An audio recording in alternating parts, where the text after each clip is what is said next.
Hello दोस्तों, जियो गुरुजी classes में आपका स्वागत है। मैं रोहित शर्मा, सब्जेक्ट अपना ज्योग्राफी। देखिए लेसन नंबर 4 हमारा चल रहा है, इसका नाम है जल संसाधन। आज इस जल संसाधन वाले लेसन के अंदर टॉपिक होगा हमारा आज का सिंचाई के लिए जल की मांग। देखिए सब जानते हैं सिंचाई की आवश्यकता सबसे ज़्यादा कहाँ पर पड़ती है। भारत एक कृषि प्रधान अर्थव्यवस्था वाला देश है और इस कृषि प्रधान अर्थव्यवस्था वाले देश को बढ़ाने के लिए कृषि की एक अहम भूमिका है और इस कृषि के उत्पादन को बढ़ाने के लिए हमको जल की आवश्यकता पड़ती है और उसी जल से हम उस क्षेत्र के अंदर, कृषि वाले क्षेत्र के अंदर सिंचाई के द्वारा उस जल को पहुँचाते हैं। देखिए कृषि में जल का उपयोग मुख्य रूप से सिंचाई के लिए होता है। हमारा जो देश है, इस देश के अंदर जो हमारा जो मानसून की जो स्थिति है, या हम कहें कि वर्षा की जो स्थिति है वो अनियमित है, अनिश्चितता है। इस अनिश्चितता के कारण हमारे देश के अंदर कृषि की उत्पादकता को बढ़ाने के लिए हमको जल की आवश्यकता पड़ती है। अब जब वर्षा नहीं हो पाती है तो हमें करना क्या होता है, उस क्षेत्र के अंदर सिंचाई के माध्यम से, ट्यूबवेल के माध्यम से, इनके माध्यम से सिंचाई करके उस कृषि के उत्पादन को बढ़ाना होता है। ठीक है। अब आपने देखा होगा कि जिन क्षेत्रों के अंदर बहुत ज़्यादा ठंड पड़ती है, बहुत ज़्यादा गर्मी पड़ती है, वहाँ पर शुष्कता बहुत ज़्यादा पाई जाती है, या कहें कि शीत और ग्रीष्म ऋतु के अंदर शुष्कता बहुत ज़्यादा बढ़ जाती है क्योंकि इस समय वर्षा नहीं हो पाती है। अब इन क्षेत्रों के अंदर कृषि के उत्पादन को अगर आपको बढ़ाना है तो आपको सिंचाई की आवश्यकता पड़ती है और उस सिंचाई की आवश्यकता के लिए हमको किसकी आवश्यकता पड़ती है, जल की आवश्यकता पड़ती है। तो मतलब ये कि सिंचाई के लिए जल की मांग आवश्यक है।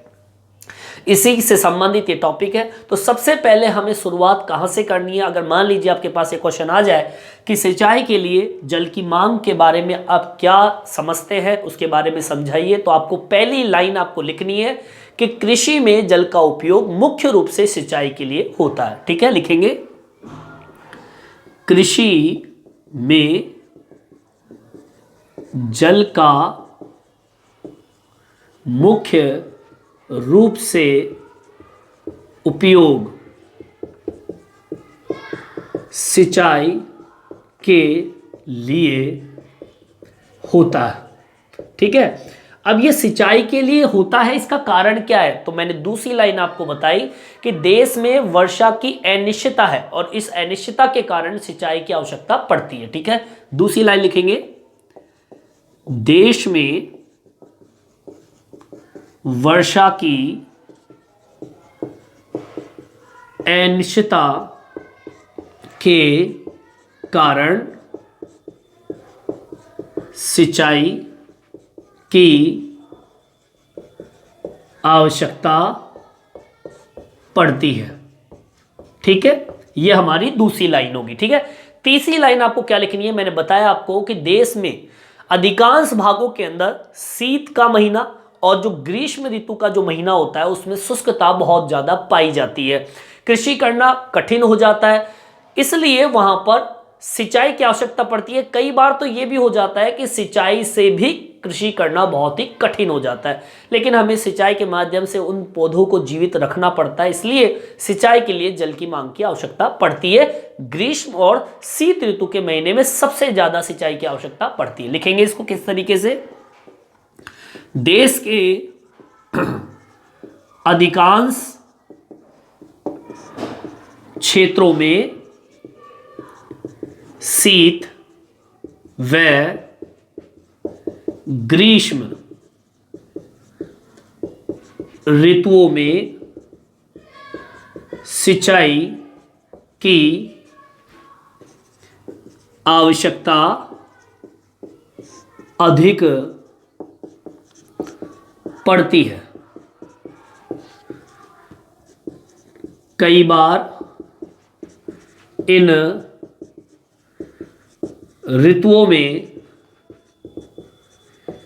कृषि करना कठिन हो जाता है। ठीक है, कई बार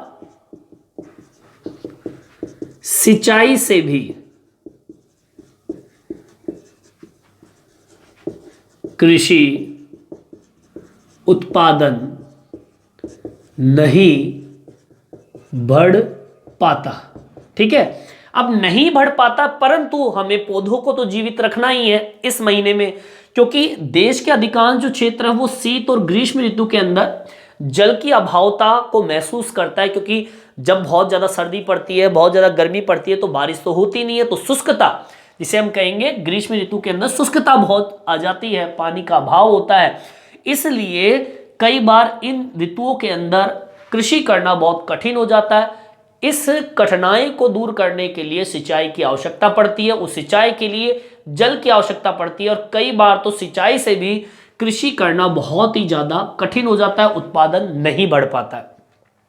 आपने देखा होगा सिंचाई की आवश्यकता वाले क्षेत्रों की बात करें तो जैसे कि मान लीजिए सब ज्यादा बारिश कहाँ होती है, जैसे मान लीजिए बिहार है, पश्चिमी बंगाल है, ये ऐसे क्षेत्र हैं जहां पर मानसून तो आता है, पानी भी बहुत होता है, लेकिन पर भी कई बार वहां पर अपर्याप्त वर्षा कई बार वर्षा नहीं हो पाती है। मानसून मान लीजिए अनियमित हो जाता है, अवर्षा की स्थिति हो जाती है, कई बार सूखे जैसी स्थिति पड़ जाती है पश्चिम बंगाल और बिहार में भी, ठीक है।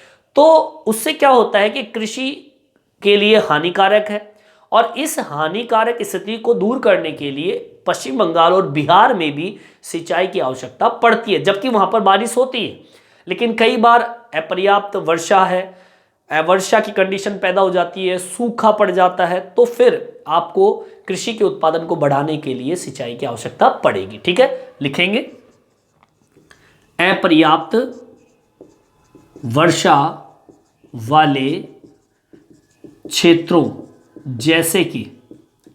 जैसे आप पश्चिमी बंगाल व बिहार क्षेत्रों में, ठीक है, आपके पश्चिम बंगाल और बिहार के कई ऐसे क्षेत्र होते हैं जहां पर मानसून की अनियमितता, ठीक है, अवर्षा या सूखे की स्थिति के कारण कृषि उत्पादन नहीं हो पाता, इसलिए यहां क्या करना पड़ता है, सिंचाई की आवश्यकता पड़ती है, इसलिए यहां सिंचाई की आवश्यकता पड़ती है, ठीक है। मतलब सिंचाई की आवश्यकता उन क्षेत्रों में पड़ती है जहां पर पानी का अभाव है। अब देख लीजिए ऊपर से लेकर नीचे तक मैंने आपको यही बात बताई है, पानी का अभाव। देखिए पहली लाइन मैंने लिखवाई, कृषि में जल का मुख्य रूप से उपयोग सिंचाई के रूप में होता है। देश में वर्षा की अनिश्चितता मतलब पानी का अभाव हो गया तो सिंचाई की आवश्यकता पड़ेगी। देश में अधिकांश क्षेत्रों में शीत और ग्रीष्म ऋतु, इन ऋतुओं में शुष्कता बहुत ज्यादा पाई जाती है, पानी का अभाव पाया जाता है, इसलिए यहां पर कृषि करना बहुत ही कठिन हो जाता है, तो यहाँ पे सिंचाई की आवश्यकता पड़ती है। अपर्याप्त वर्षा, जहां पर पानी का अभाव है, जहां पर वर्षा नहीं हो पाती है, जैसे कि पश्चिम बंगाल बिहार में, यहाँ वर्षा की अनियमितता या कहे मानसून की अनियमितता हो जाती है, कई बार अवर्षा हो जाती है, सूखा पड़ जाता है, ऐसी स्थिति के अंदर कृषि उत्पादन नहीं हो पाता है, तो उस उत्पादन को बढ़ाने के लिए आपको सिंचाई की आवश्यकता पड़ती है। चलिए यहां तक तो आपके समझ में आ गया होगा। मैं आपको इतना समझाना चाहता हूं कि जहां पर पानी का अभाव होता है, जहां पर प्राकृतिक रूप से पानी नहीं पहुंच पाता है वर्षा के तौर पर, नदियों के तौर पर, तो वहां पर आपको सिंचाई की आवश्यकता पड़ेगी और सिंचाई के लिए जल की मांग की आवश्यकता पड़ती है। ठीक है, यहां तक आपके समझ में आ गया होगा। अब मैं आपको बताता हूं कि सिंचाई की और क्या फायदे हैं और सिंचाई की क्यों की जाती है। देखिए सिंचाई व्यवस्था एक बहुफसलीकरण को भी संभव करती है। मतलब मान लीजिए एक प्रकृति बारिश कर रही है तो आप कई तरह की फसल उगा सकते हैं, लेकिन अगर आपके पास में सिंचाई की व्यवस्था है तो कई तरह की फसलें आप उगा सकते हो। क्यों? क्योंकि फसल को तो पानी की आवश्यकता पड़ती है। फसलों को अधिक उपज देने वाली किस्म जो होती है उनको आप पैदा कर सकते हो आर्द्रता पूर्ति करके नियमित रूप से, और ये संभव कब है? जब आपके पास में सिंचाई व्यवस्था तंत्र है। इस सिंचाई तंत्र के विकास से ही आप बहुफसलीकरण को संभव बना सकते हो, मतलब कई तरह की फसल आप उगा सकते हो। ठीक है, तो सिंचाई व्यवस्था बहुफसलीकरण को संभव करती है। ये अगली लाइन लिखेंगे, सिंचाई व्यवस्था बहुफसलीकरण को संभव करती है।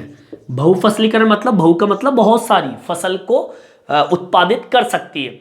फसलों की अधिक उपज देने वाली किस्मों के लिए क्या लिखेंगे, इसके अंदर लिखेंगे फसलों की अधिक उपज, फसलों की अधिक उपज देने वाली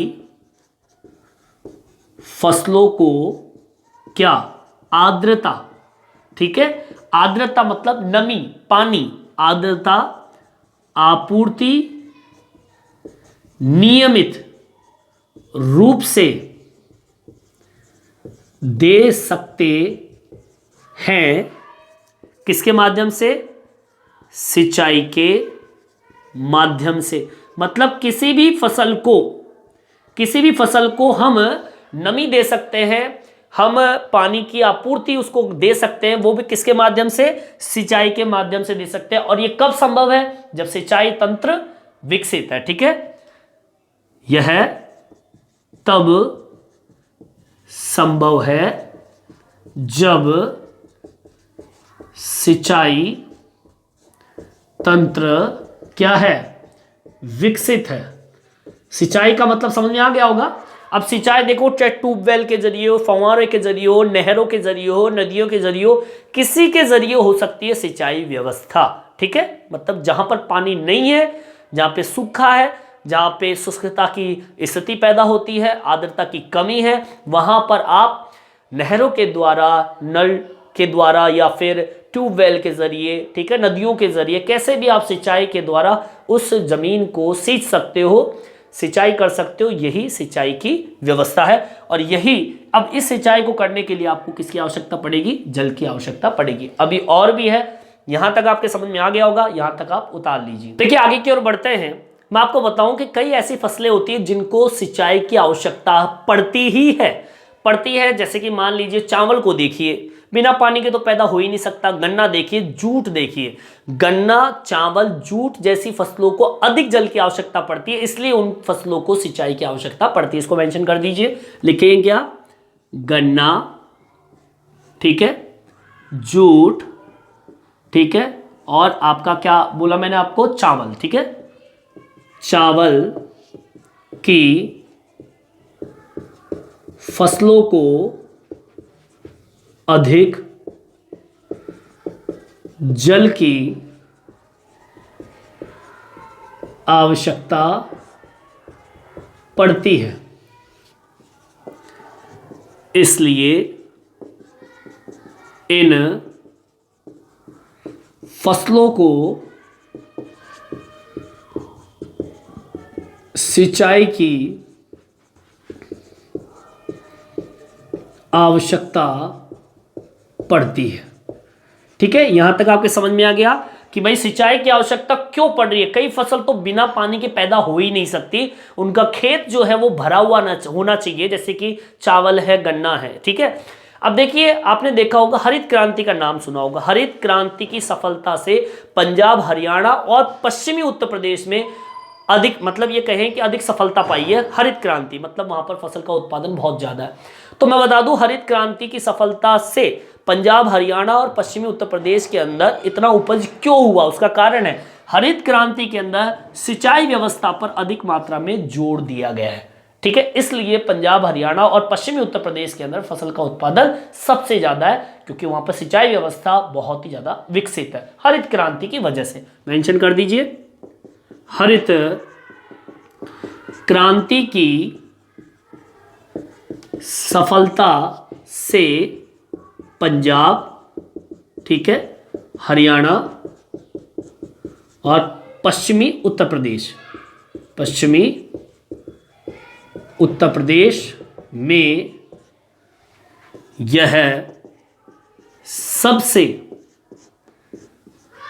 सफल क्रांति है, क्योंकि यहां सिंचाई व्यवस्था विकसित है। अब देख लीजिए, और इसका तो उदाहरण है, आप सब जानते हैं सबसे ज्यादा अनाज कहीं पैदा होता है तो पंजाब, हरियाणा और उत्तर प्रदेश के अंदर पैदा होता है। और उसका कारण भी मैंने आपको बता दिया, क्योंकि यहां पर हरित क्रांति सबसे ज्यादा सफल रही है। और हरित क्रांति के अंदर सबसे ज्यादा अगर जोर दिया गया है तो वो कौन सी व्यवस्था पे जोर दिया गया है? सिंचाई व्यवस्था पर जोर दिया गया। इसका मतलब यह है कि सिंचाई व्यवस्था कृषि उत्पादन को बहुत ऊपर लेके जाता है। देखिए, पंजाब, हरियाणा और पश्चिमी उत्तर प्रदेश में निवल बोए गए क्षेत्र का 85% सिंचाई के अंतर्गत आता है। अब निवल बोया गया क्षेत्र कौन सा होता है? जहां पर फसलों को उगाया जाता है और काट लिया जाता है, जैसे कि आपका गेहूं है, चावल है, ऐसी फसल निवल बोया गया क्षेत्र कहलाता है। परिभाषा भी आपको मैं लिखवाई थी, निवल बोया गया क्षेत्र होता है जहां पर फसलों को उगाया जाता है और काट दिया जाता है। ठीक है, तो ऐसे निवल बोया गया क्षेत्र का 85% भाग जो है पंजाब, हरियाणा और पश्चिमी उत्तर प्रदेश का 85% भाग सिंचाई के अंतर्गत आता है। मतलब यहां पर 85% भाग पर सिंचाई से ही अन्न पैदा किया जाता है। इन राज्यों में गेहूं, चावल के लिए सिंचाई व्यवस्था उन्नत स्थिति के अंदर है। ठीक है, मेंशन कर दीजिए, क्या लिखेंगे? पंजाब है, हरियाणा है और पश्चिमी उत्तर प्रदेश है। ठीक है, ये 3 स्टेट, 3 राज्य में निवल बोया गया क्षेत्र का कितना प्रतिशत? 85% सिंचाई। ठीक है, सिंचाई से ही फसल पैदा की जाती है ना, सिंचाई के अंतर्गत है। और इसी के साथ में एक लाइन और जोड़ेंगे कि इन राज्यों के अंदर गेहूं, चावल के लिए सिंचाई व्यवस्था उन्नत है। इन राज्यों में गेहूं, चावल की कृषि के उत्पादन को बढ़ाने के लिए सिंचाई व्यवस्था उन्नत है। ठीक है, यहां तक आपके बिल्कुल बढ़िया तरीके से समझ में आ गया होगा कि जल की कमी से या जल की कमी को पूरा करने के लिए सिंचाई व्यवस्था। इसके अलावा ये लाइन जो मैंने आपके सामने मेंशन की है कि कृषि के उत्पादन को बढ़ाने के लिए भी सिंचाई व्यवस्था जरूरी होती है। और भी मैं आपको बताऊंगा कि सिंचाई के लिए जल की मांग या सिंचाई क्यों आवश्यक है, इसके बारे में बात करेंगे। और भी है अभी मेरे पास में इसके बारे में। यहां तक आपके समझ में आ गया होगा, यहां तक आप उतार लीजिए। देखिए, आगे की ओर बढ़ते हैं। देखिए, निवल संचित जो क्षेत्र का अगर देखा जाए 76% पंजाब और 51.3% हरियाणा में कुओं और नलकूपों के द्वारा सिंचाई कार्य किया जाता है। मतलब जो निवल बोया गया क्षेत्र जो है वहां पर सिंचाई कार्य जो होता है वो कुओं के द्वारा और नलकूपों के द्वारा होता है। और परसेंट मैंने आपको बता दिया है, पंजाब में 76% या 76.1% और हरियाणा में 51.3%। ठीक है, लिखेंगे इसके अंदर क्या लिखना है? निवल कृषि क्षेत्रों में 76.1% पंजाब व दूसरा आपको मैंने बताया हरियाणा, वहां पर 51.3% हरियाणा में किसके जरिए? कुओं व नल कूपों से सिंचाई कार्य किया जाता है। लेकिन आपको मैं एक बात और बताना चाहता हूं कि ये सिंचाई की जो व्यवस्था है ये एक हानिकारक स्थिति में भी जा रही है। देखिए, अधिकतर राज्यों में भौम जल का बड़े स्तर पर उपयोग किया जा रहा है, जिससे कि होता क्या है, राज्यों में भौम जल की कमी आ गई है। मतलब जमीन नीचे वाले जो जल स्तर है वो बहुत ही डाउन होता चला जा रहा है। अब राजस्थान है, महाराष्ट्र है, यहां पर भौम जल अधिक निकालने के कारण भूमिगत क्षेत्रों के अंदर फ्लोराइड का संकेंद्रण बढ़ गया है। ठीक है, और ये बहुत ही हानिकारक स्थिति है। इसको मेंशन करेंगे कि अधिकतर राज्यों में भौम जल का बड़े स्तर पर उपयोग हो रहा है। ठीक है, लिखेंगे अधिकतर राज्यों में भौम जल का अधिक उपयोग हो रहा है। ठीक है, अब जब सबसे ज्यादा जल का उपयोग होगा तो होगा क्या, भूम जल की कमी आएगी। ठीक है, इसको मेंशन कर दो, जिससे भूम जल की कमी आई है। ठीक है, अब भूम जल की कमी आई है, किन किन क्षेत्रों के अंदर सबसे ज्यादा भूम जल का उपयोग हो रहा है, तो मैं आपको मेंशन कर देता हूं। जैसे कि सबसे ज्यादा भूम जल का उपयोग जैसे कि राजस्थान में होता है, इसके अलावा आपके महाराष्ट्र राज्य के अंदर भी बहुत ज्यादा भूम जल का उपयोग हो रहा है। अब ज्यादा भूम जल का उपयोग हो रहा है तो हो क्या रहा है, जमीन के अंदर पानी तो निकल गया, तो फ्लोराइड का संकेंद्रण बहुत ज्यादा बढ़ गया। ठीक है, तो राजस्थान महाराष्ट्र में भूम जल का अधिक उपयोग होने से भूम जल की कमी व फ्लोराइड का संकेंद्रण बढ़ गया है। यहां फ्लोराइड जो शब्द है, फ्लोराइड का मतलब क्या होता है, आपने देखा होगा पानी में सफेद सफेद सा पत्थर जो होता है वो कई बार आ जाता है। तो ये स्थिति सबसे ज्यादा सिंचाई के कारण हुई है। इसकी वजह से पश्चिम बंगाल और बिहार के अंदर कुछ भागों में संख्या के संकेंद्रण वृद्धि हुई। संख्या क्या होती है, एक विष होता है, एक ऐसी जहरीली धातु होती है जो एक जगह केंद्रित हो चुकी है सिंचाई ज्यादा उपयोग करने से पश्चिम बंगाल और बिहार के अंदर। इसको मेंशन कर देंगे, सिंचाई का अधिक उपयोग से आपके बिहार में और पश्चिमी बंगाल में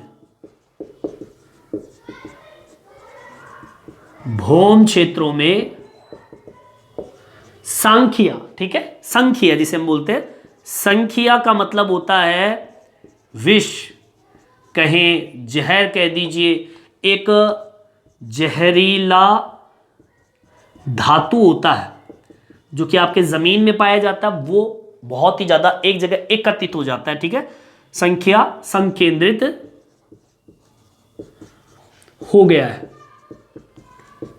ठीक है, जो कि हमारे कृषि के लिए भी नुकसानदायक है, इंसानों के लिए भी बहुत ज्यादा नुकसानदायक है। ठीक है, तो यहीं पर यह कंप्लीट होता है कि मैंने आपको बता दिया कि सिंचाई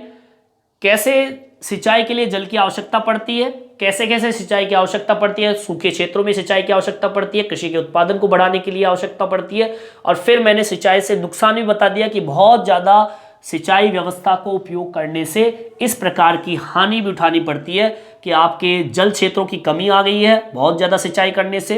राजस्थान और महाराष्ट्र के अंदर तो ये स्थिति हो गई है कि आपके फ्लोराइड की मात्रा संकेंद्रण बहुत ज़्यादा बढ़ गया है। इसी वजह से पश्चिम बंगाल और बिहार में भी संख्या जिसे हम बोलते हैं, एक विष जहरीला धातु जो है वो भी एक जगह एकत्रित हो गया है, जो कि हमारे शरीर के लिए, कृषि के लिए, सबके लिए नुकसानदायक है। ठीक है, तो यहीं पर अपना ये वीडियो कंप्लीट होता है। इस वीडियो में इतना ही। ये वीडियो आपको कैसा लगा कमेंट्स करके जरूर बताएं। मेरे चैनल को सब्सक्राइब जरूर से जरूर करें, जिससे नए नए वीडियो आप तक पहुंचा सकूं। धन्यवाद।